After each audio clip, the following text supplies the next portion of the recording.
Welcome to Just Wanna Quilt, a research podcast coming out of Tulane University Law School, where we explore all kinds of things, stories about quilting, tools, field trips, maybe some famous quilters stop by, and a little bit of copyright thrown in just for fun.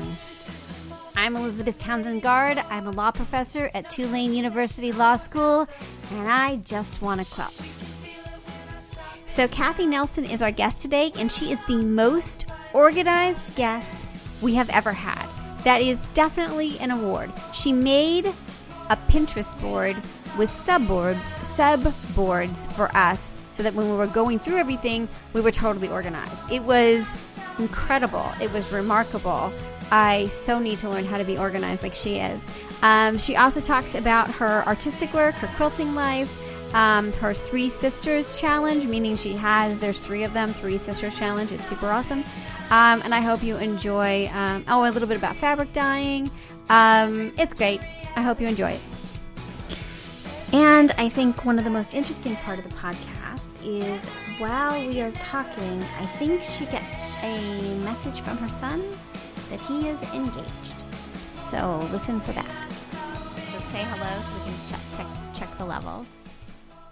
Can you say hello? Hello, Kathee Nelson from Washougal, Washington. Awesome. And tell me, we'll just get it ready and start. So that was perfect level. What is your first memory of someone sewing or quilting in your life? So I've been listening to you ask that question, and I'm not sure because my mother always did sewing and handicrafts. She made all of our curtains and bedspreads and That's really cool. Lots of our clothes. I think that, so you know, it's just always there. Yeah. And we were military, so we weren't surrounded by family. So we were pretty, there was 5 kids and my mom and dad, and, we moved around the country while I was growing up. So it was pretty much us, so I would say I was impacted a lot by my mother and watching her be self-sufficient and find ways to, learn new things and try new things. And she just always was. So it's sort of genetic for me. Interesting. My really first that I can really think of as far as quilting goes, she made trapunto chair cushions out of velvet where she trapuntoed a rose design on them. And I think it was our dining room chairs. I forgot to call her. I was going to ask her, but I was really little when she did, and I was fascinated by it. Like I can remember running my hands across that velvet and, tracing out the shape of the rose on there. I must have been really little. And the funny thing is I've always known what the word trapunto means. It's really memorable. That's so Which funny. Which is kind of a random word to know, but I did know what trapunto meant. That's really interesting. Kind of my whole life. Wow, that's really cool. I have a memory of my grandmother, who was very kind of arch, like proper grandmother, coming over to recover our chairs in our just like you're talking about with velvet, our dining room chairs, and her sitting on the floor. And she's not one of those types; she would never sit on the floor, with like those things in her mouth, those little tacks in her mouth, like she was putting and I have that same memory of like running my hands over and just being mesmerized by like the chairs. And when they still have, we haven't recovered them since it was a really long time ago. They definitely need recovering, but it's interesting, isn't it? That was such like, I don't know, the recovering of the chairs. Like, it's not just like something about that is magical when you're little. I don't know why, right? It is. Interesting. So I have this other memory too, traveling around, our home environment was really important to us kids, right? Because that was the static, was our family members and our things that we took with us place to place. And for me, things were handmade. Because my mom was a maker. And so our things that meant home to us were, for the most part, there was this bust of Zeus because, that was the thing. I remember Zeus, who I believe my brother and I knocked over and broke, if I'm not mistaken. That was fairly traumatic for all of us. But there was also our bedroom. So I shared a room with my next youngest sister. And my mom made these white dotted Swiss ruffle. So they hung down the sides in ruffles, but the top was, flat. So white dotted Swiss with orange braid on it. And they were just gorgeous. And then our window covering was sheer Austrian curtains. And that was like living in a palace, right? I mean, you know how much those kind of curtains would cost today, right? But oh no, my mom figured out how to make them, and we had them in our bedroom. And that stuff went with us place to place. That's really important, right? Because that made it home. It did. It really did. Yeah, we moved a lot for a while, and like there were little things that every time we got to some place, we had to just do those things because we didn't feel like it was home until we had put that stuff up. So that's really interesting. And then it was space. Do you think that's true of a lot of military families, or do you think it was specific to sort of your family? I didn't see it with a lot of other military families myself, but I might not have been hanging around with the right ones either. Yeah, right. I do. A lot of it was we belonged to a particular church organization, and so wherever we moved, there was a congregation there, and so I think that was another thing that was in common, and there was a lot of sewing and quilting going on in there. Interesting. So it was probably a kind of a combination of culturally, our church culture, right, and my mother just always wanted to be learning something new, always. Interesting. So we were going to talk about this. You're not just about quilting; that you see it as on a spectrum of all kinds of arts and crafts. So tell me a little bit about how quilting fits into that scheme for you. So when I was little, the ladies would make these charity quilts. I don't know. I think they were more like for raffles or drawings. And because we were military, sometimes they would be set up like in our quarters, like we would have a basement or something, and they would be set up there. So I was exposed to hand quilting first, and I just thought it was fascinating. And I can remember when we lived in Alaska, so I would have been like 5th and 6th, 7th grade, right in there, but probably on the early end. So about 5th or 6th grade, I can remember going down there and running my hands across those stitches, and I just thought, oh my gosh, that's so cool, and I really wanted to try it. And so I do remember sneaking down there and trying it, and I'm sure that they all probably picked my stitches out when they came back in.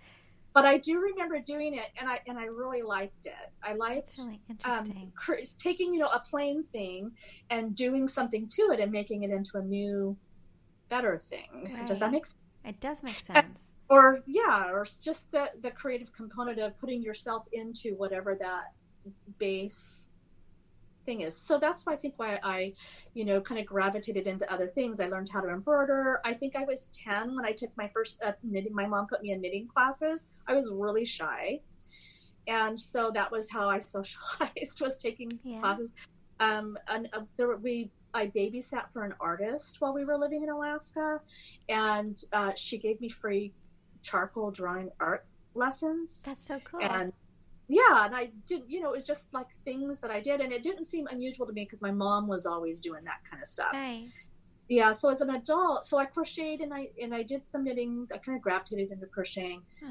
Stopped drawing for a while, and then as a young adult, when I first was having babies, I had 4 kids. I made a lot of their clothes because I was already sewing. I was already making my own clothes by then, and but then I started doing French hand sewing, the Martha Pullen stuff, and I did a lot of that. I made, I think, every blessing christening gown for my extended family for, I don't even know, a decade maybe. Wow.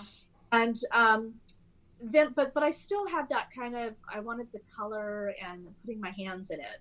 And so that's when I started drawing and painting. I took a lot of watercolor classes and kind of got really interested in colored pencils and the ink pencils. And so then I did that. I kind of focused more, probably a decade on that, and put the sewing and really, when I say rudimentary quilting, I mean really rudimentary. And then I sort of just circled back. I decided I kind of want to do it all, so now I paint fabric, and then I use that. And there's if you go to my Pinterest board. Yeah, we're still trying to get there. Oh, okay. So I could try to email this to you. Yeah. can't get it to do anything. That's weird. Well, seems about right at this point. So, like, I have this one piece that I did for my son, actually, his house. Let me figure out how to share this, not in Pinterest. Just a sec. Oh, no, it's just in my phone. Hang on. Okay. So you can cut all this hunting and pecking out later, right? It's all good. And we don't care. It's all good. It's just a research podcast, so we are not fancy. I can also share screen with you if you want. We could try that and see, like, give you control, and we could show your screen. Oh, you're not on the computer though. Yeah, you are. You're on the computer. I can be on the computer. Hang on. You have to get to Zoom. Oh, I have to go to Zoom on the computer too? Yeah. Yeah, that won't work. Yeah. Okay, don't worry. It's okay. So, no, it'll eventually load your Pinterest page. It's really stupid. Yeah, that's kind of weird. It's taken so long. I'm trying to get down here where I could just email you what I'm talking about. And I know it's in. I might have posted it from my computer and not from my phone. Well, I'm not coming to it. It must be just in my computer. Well, anyway, so I hand paint fabric, and then I cut shapes out of that to applique onto pieced fabric, and then I quilt it, or I put beads on it. There's a couple of things in there on my Pinterest boards that kind of you can probably get to them later if you can't get it to load. Yeah, that still do it while we were talking. So okay, annoying. That shows that, and then I also put up there for you some works in progress of things I've been painting. I paint with inks and cool. We need to get to your board. Textile medium and some textile paint. I like the inks the better. They're just more saturated. Anyway, and then taking that, so I kind of get that itch scratched, the painting and getting my hands dirty, and then combining that into a textile of some sort, which in this case, it's quilts. And so I feel like I kind of. All right, we're going to learn about your Pinterest board. It's all about the Pinterest board. So I made a board for you to look at. So it's cool. Quilts and Free Motion Quilting. If you go to that board.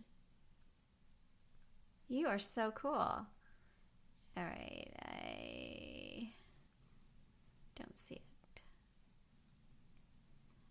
What is it called again? Quilts and Free Motion Quilting. Found it.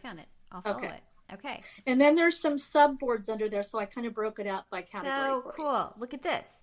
This is so awesome. Look at this. You're so organized. Oh my gosh. This is amazing. Well, I run a law firm, so, what are you going to do? You know what? Our other lives come in very handy with our quilting lives. Yes, they do. I think that's why we are an army, because everybody's got incredible skills that are like, we put to good use. Okay. So let's talk about the Three Sisters Challenge. This is so great. Look at this. Oh my gosh. Okay, so I got this idea when I was listening to another podcast, and it's two gals. It's the Stitch TV show. And they belong to guilds, and they do guild challenges. And so the two of them were talking about that, and they were one of their videos was their reveal. And so I have two biological sisters, and they quilt. And so we all live right around here together. And so I said, we need to do this. We need to take turns issuing the challenge. And then Three Sisters Challenge. So it's amongst your sisters that you're doing the challenge. Is that what you're saying? My three sisters, right. That is so cool. Right. And so we've done 3 so far. We're in the middle of this last one that is so hard. Yeah. And is my own fault. I issued it. But so we've done 3. One was the One Block Wonder. So tell me about the One Block Wonder one. Okay, so that's where you take, so I don't want to say ugly fabric. So fabric you wouldn't necessarily, maybe you bought and you're like, wah. Yeah. And so you take it and you cut it into strips so that the repeat is in exactly the same place on each strip. Okay. And then you use a 90-degree ruler, and I think it's 90. That might not be right. It might be 60. Anyway, you use a ruler, a triangle ruler, and you cut the strips into triangles, and then you put them back together sort of like hexagons. Yeah. But each stack that you're using to make the hexagon, it basically turns it like into a kaleidoscope image. It's really cool. And if you look on here, you can see the 3 starting fabrics. Yeah. And how different they look so different. It's so different. I know. It was really cool. My sister, just the one I love the most is that orange and turquoise one.